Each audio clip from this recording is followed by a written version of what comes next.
하나님 말씀 신명기의 말씀을 같이 봉독을 했습니다. 34장 1절에서 8절 말씀 같이 봉독을 했고요. 집으로 가는 길을 도와드리겠습니다 라고 하는 제목으로 하나님의 말씀 증거하겠습니다. 한국에 요즘에 다녀오신 분들은 어디 식당 같은 데 가거나 어떤 비즈니스 가면은 그 점원이 저런 말투를 쓰는 것을 보실 거예요. 옛날에는 저런 말투를 안 썼어요. 근데 요즘에는 계산 같은 거 할 때 고객님 감사합니다. 계산 도와드리겠습니다. 뭐 이런 식으로 하고, 뭐 주문 같은 거 하려 그러면 뭐 주문 도와드리겠습니다. 뭐 이렇게 얘기를 해요. 사실 굉장히 낯선 말이죠. 이렇게 쓰지 않았었는데 주문하시겠어요? 뭐 이렇게 하든지, 뭐 주문 받아드릴까요? 뭐 이렇게 했는데 언제부턴가 계속 뭐 도와드리겠습니다. 이렇게 얘기를 하더라고요. 그러므로 제가 하고 싶은 말은 뭐냐면 저 제목은 굉장히 트렌디한, 요즘 시대를 반영하고 굉장히 트렌디한 그런 제목이라는 것을 말씀을 드립니다. 굉장히 재밌고 웃긴 얘기를 했는데 왜 이렇게 심각하신지 웃으면서 좀 여러분들 이렇게 같이 하나님의 말씀을 들으시면 굉장히 좋을 것 같아요. 제가 지난주에 개인적으로 굉장히 좋은 문서를 많이 읽었어요. 기억에 또렷이 남습니다. 첫 번째로 초대교부인 이그나티우스의 편지를 읽었는데 너무너무 기억에 남아서 제가 오늘 그 칼럼에도 오늘 제가 글을 썼죠.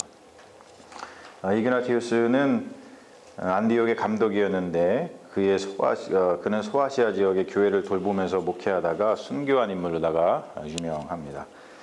그가 살던 시대는 기독교인으로 사는 것이 굉장히 어려운 시대였습니다. 유대인들에게 핍박을 받았고 또 로마 당국으로부터 핍박을 받았어요. 이중으로 핍박을 받았습니다. 그렇기 때문에 늘 목숨이 위태로웠습니다.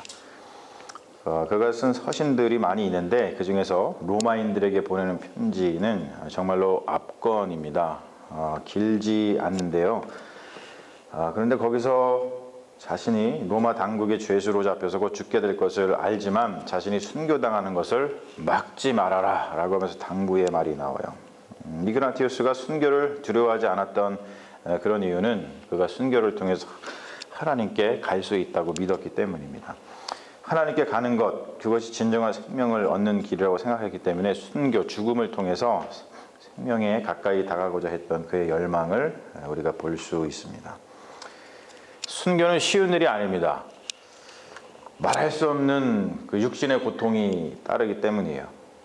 이그나티우스가 로마인들에게 쓴 편지에 이런 구절이 나와요. 저기 지금 벌써 나와 있습니다만 뭐라고 쓰냐면 불이여, 죽을 때 그냥 죽은 게 아니고 불타 죽었습니다. 십자가요, 그냥 죽은 게 아니라 십자가에 달려 죽거나 야수와 싸우는 것이요, 뼈들을 비트는 것이요, 사지를 토막내는 것이며 내 몸 전체를 분쇄하는 것이요, 악마의 잔인한 고문들이여 오라, 나로 하여금 다만 예수 그리스도에게로 가게만 하라. 순교는 그냥 순식간에 목숨이 끊어지는 행위가 아니라 죽기까지 모진 고통을 당해야 되는 그런 행위입니다. 여러분, 그런데도 불구하고 그 모진 고통에도 불구하고 이그나티우스가 이러한 고통의 순간들을 두려워하지 않는 이유는 그것을 통해서 예수 그리스도에게만 갈 수 있다면, 정말로 진정한 생명을 얻을 수만 있다면 그것이 오히려 복된 것이라고 생각을 했기 때문입니다. 제가 이 문서를 보고 여러분들도 지금 뭐 똑같이 보셨습니다만 세 글자가 머리에서 그냥 떠올랐습니다. 세 글자, 단 세 글자. 여러분 뭐가 떠오르세요? 세 글자. 뭐요? 십자가. 굉장히 경건하시네요. 저는요, 미친놈. 이 세 글자가 떨어졌습니다. 여러분 그렇지 않아요? 미치지 않고서야 자신의 순교를 막지 말라고, 내가 지금 순교하려고 하는데 로마에 사는 동료 기독교인들한테 방해하지 말라고, 여러분 이렇게 순교에 따른 고통을 감내하겠다고 미치지 않고서 어떻게 이렇게 말할 수 있어요? 그러면서 이그나티우스가 그 편지에 보면은 이런 얘기를 또 합니다. 자기 안에 생수가 있다 그래요. 리빙 워터가 여기 안에 있다 그럽니다. 그러면서 그 리빙 워터가, 생수가 자기한테 이런 말을 한다고 고백을 하는데 뭐라 그러냐면 하나님 아버지께로 나아오라 라고 말을 한다는 거예요. 그러면서 정말 대단한 신앙 고백을 하는데 저 고백을 합니다. 뭐라 그러냐면 저는 부패하기 쉬운 음식이나 이 세상에 맞져온 것들은 전혀 즐기지 않습니다. 제가 원하는 것은 다윗의 혈통에서 나신 그리스도의 육체인 하나님의 빵입니다. 음료수로는 저는 그분의 피를 원합니다. 이것이야말로 진정한 영원한 애찬입니다.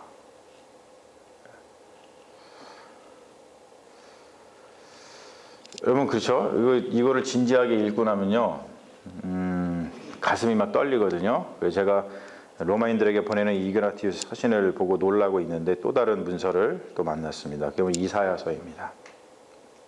이사야서에 보면은 이사야 50장에는 세 번째 종의 노래가 나오거든요. 제가 이사야서를 강해 설교하면서 여러분들한테 몇 번 말씀을 드렸는데 이사야서에는 4개의 종의 노래가 나옵니다. 굉장히 중요한 그런 말씀이죠. 그런데 이그나티우스의 서신을 마음에 품고 묵상하고 있는 동안 만나게 된 이사야의 종의 노래는 정말 새롭게 다가왔습니다. 이그나티우스는 어떻게 그러한 신앙을 가질 수 있게 되었을까? 어떻게 순교를 두려워하지 않으면서 오히려 죽음을 통해서 하나님께 다가갈 수 있다는 것을 기뻐했을까? 이러한 질문에 대한 답을 이사야서에서 찾은 그러한 기분이 들었어요.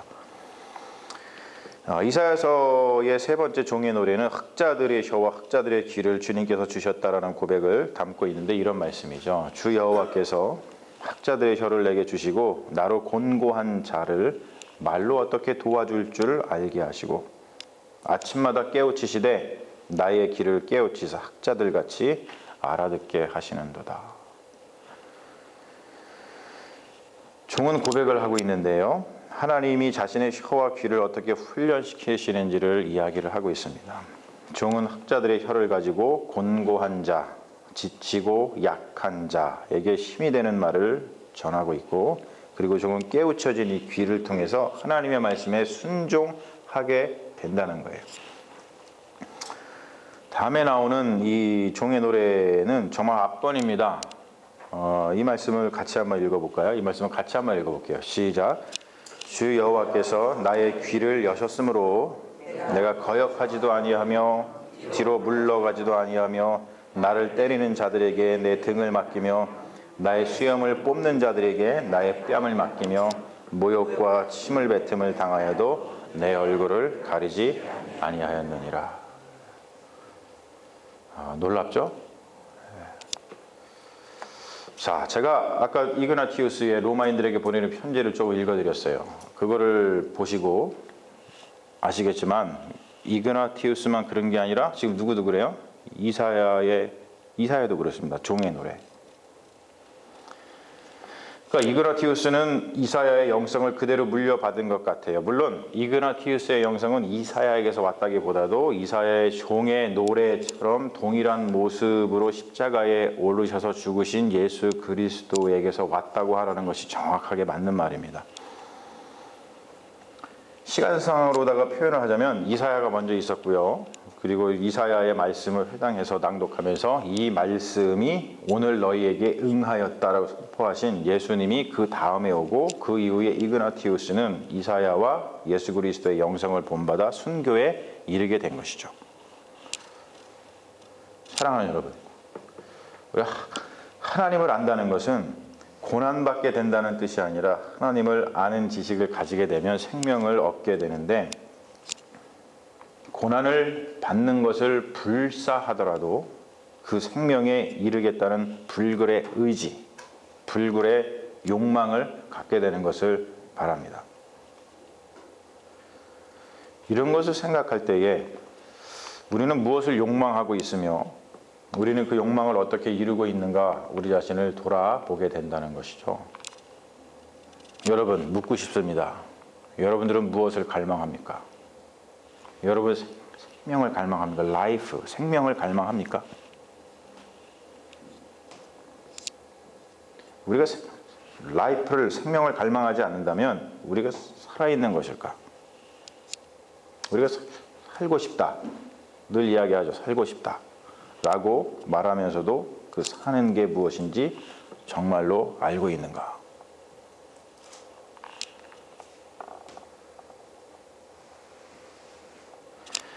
마음에 남는 시 한 편을 제가 읽었어요. 이그나티스의 서신하고 이사야의 종의 노래로 씨름을 하고 있는데, 그래서 제가 생명이란 무엇일까? 생명을 얻기 위해서 우리가 무엇을 하고 있는 거지? 이런 것들을 막 고민하고 있는데 이 시가 저한테 다가왔습니다. 이 시를 읽어주실 거예요. 우리 명랑이랑 둘이 황인숙. 우리 명랑이랑 둘이 광화문을 다 걸어오네.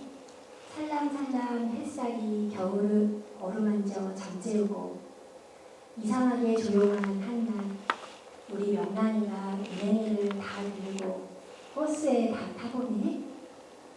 저 인간이 맨날 어디 나가나 궁금했지? 뭐하고 다니나 궁금했지? 버스를 내려 비탈길을 걸어서 알지 명랑아? 우리 집이지? 한 계단, 두 계단, 세 계단, 네 계단, 한 층, 두 층, 세 층, 네 층 다 왔네. 상자에 담겨 나갔다가 단지에 담겨 돌아왔네. 아, 우리 예쁜 명랑이.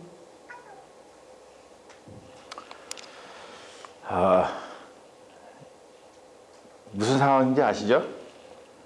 제가 이 시를 읽고서 가슴을 쓸어내렸습니다. 한동안 먹먹해서 아무 말도 못하고 창밖을 쳐다봤습니다. 명랑이는 시인이 키우던 개입니다. 그런데 그 개가 죽었습니다.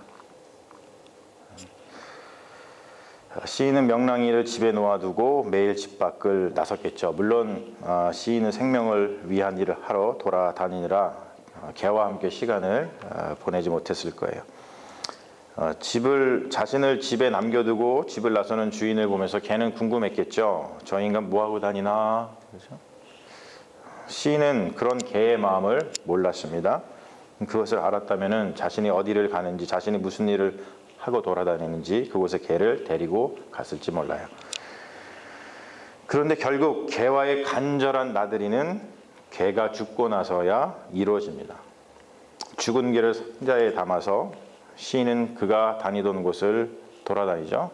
따스한 햇살이 드는 광화문도 가고 은행도 들르고 버스도 타고 집 앞 골목길도 걷고 그리고 계단도 오릅니다.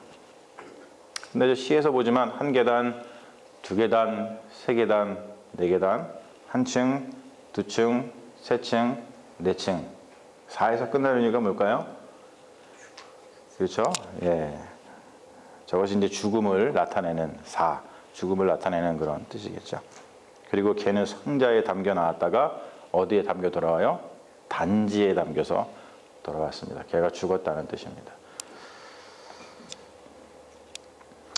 제가 이 모든 문서를 읽으면서 동시에 또 들여다본 문서가 뭐냐면 레위기 신학입니다. 제가 요즘에 우리가 레위기 공부를 많이 하고 있으니까 이 레위기를 들여다보면은 우리가 이렇게 생명을 얻기 위해서 아등바등 살고 있는 우리네 인생이 사실은 죽음의 영역에 놓여진 존재라는 것을 알게 하는 그런 문서입니다. 레위기 문서에서 가장 마음을 두들기는 내용은 속죄죠. 속죄. 제 마음을 가장 두들기는 거예요. 여러분 그 속죄가 가장 마음을 두들겨야 돼요. 레위기 공부를 통해 속죄가 무엇인지 그것을 통해서 우리의 생명을 어떻게 되는 것인지 자세히 배우고 있지만 그 속죄를 온몸으로 떠안았던 모세의 삶이 제 심장을 파고들었습니다. 우리가 읽은 본문은 신명기의 마지막 장이죠. 모세 오경의 마지막 이야기입니다. 모세는 느보산에서 저 멀리 보이는 가나안 땅을 바라보면서 출애굽에서 광야를 지나 드디어 가나안 땅의 입성을 앞둔 이스라엘 백성을 축복하고 죽습니다.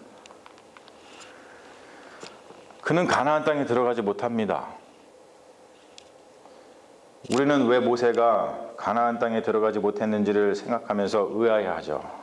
흔히 우리는 그가 반석에 물을 내는 사건에서 자신의 의를 드러냈기 때문에 그 죄로 인해서 가나안 땅에 들어가지 못했다 이런 말들을 합니다. 그런데 여러분, 그런데 우리가 살펴보고 있는 오경의 이 이야기 구조, 내러티브 구조에서 모세의 죽음은 그러한 죽음이 아니라 속죄의 의미를 지니고 있는 것을 발견합니다. 레위기 신학에 이런 문장이 있어요. 한번 보시죠. 되게 중요한 문장인데 조금 어렵기도 한데요. 한번 보시면서 한번 이 언더스탠딩을 하실 수 있도록 노력해 보세요. 신명기에서는 이스라엘의 가나안 입성을 신명기 전체에 그 그림자를 드리우고 있는 모세의 죽음과 연결시키는 것으로 보인다. 신명기를 보면 모든 메시지가 다 모세의 죽음과 연결이 되어 있습니다. 실제로 심지어 모세는 고난받는 중재자이고 가나안 땅 밖에서의 그의 죽음은 일전 정도 이스라엘을 대신해서 죽는 것으로 묘사된다는 주장이 있어 왔다. 메이저 학자들이 주장하는 주장입니다. 우리는 모세의 죽음을 대제사장의 죽음의 패러다임으로 이해해야 하는 것일 수 있다. 대제사장의 속죄 사역은 폭력적인 죽음과 결부된 피의 죄책으로부터 땅을 정화해주고 사람을 죽이고 도피성으로 피신했던 자들이 집으로 돌아갈 수 있게 해준 그 자신의 죽음에서 절정에 도달했다. 마지막 문장 되게 중요합니다. 이스라엘 백성의 중재자였던 모세는 최종적으로 자신의 죽음을 통해 이스라엘이 그들의 유업인 땅으로 들어갈 수 있게 해 주었다.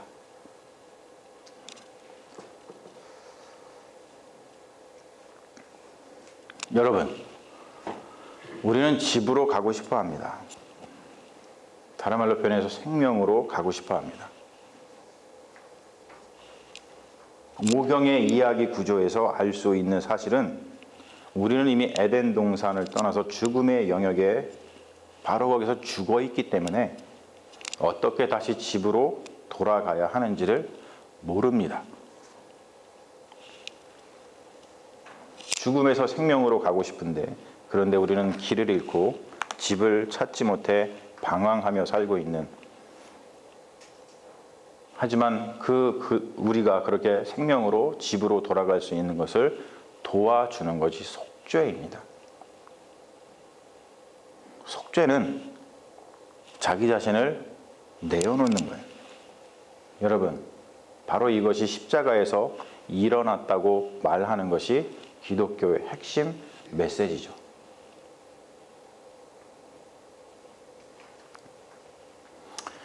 제가 오늘 여러 가지 문서를 읽어드리면서 여러분과 함께 지금 이렇게 쭉 말씀을 전했습니다만, 여러분 생각해 보십시오. 시인을 깨우쳐 준 것은 명랑이의 죽음입니다. 박해를 두려워하던 초대교회 그리스도인들을 깨우쳐 준 것은 이그나티우스의 죽음입니다.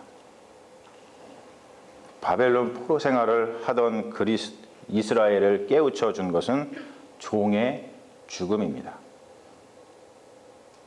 가나안 입성을 앞둔 이스라엘을 깨우쳐 준 것은 모세의 죽음입니다. 사랑하는 여러분, 십자가 위에서 발생한 예수의 죽음을 통해서 우리는 무엇을 깨우치고 있습니까? 또한 우리는 우리 자신을 내어줌으로써 무엇을 이루려 하고 있습니까? 사랑하는 여러분, 집으로 가는 길을 도와드리겠습니다. 생명으로 가는 길을 도와드리겠습니다. 어느 비즈니스 점원이 하는 말이 아니라 생명의 가치를 알고 생명을 얻기 위하여 삶을 주님께 드린 우리 그리스도인들이 하는 말이어야 합니다. 나는 생명을 얻었고 내가 얻은 이 생명을 우리 이웃들이 얻을 수 있도록 우리는 무엇을 하고 있는가? 명랑이가, 이그나티우스가, 여호와의 종이, 모세가, 그리고 우리 주 예수 그리스도께서 우리에게 묻고 있습니다. 그들의 죽음을 통해서. 우리 같이 기도하겠습니다.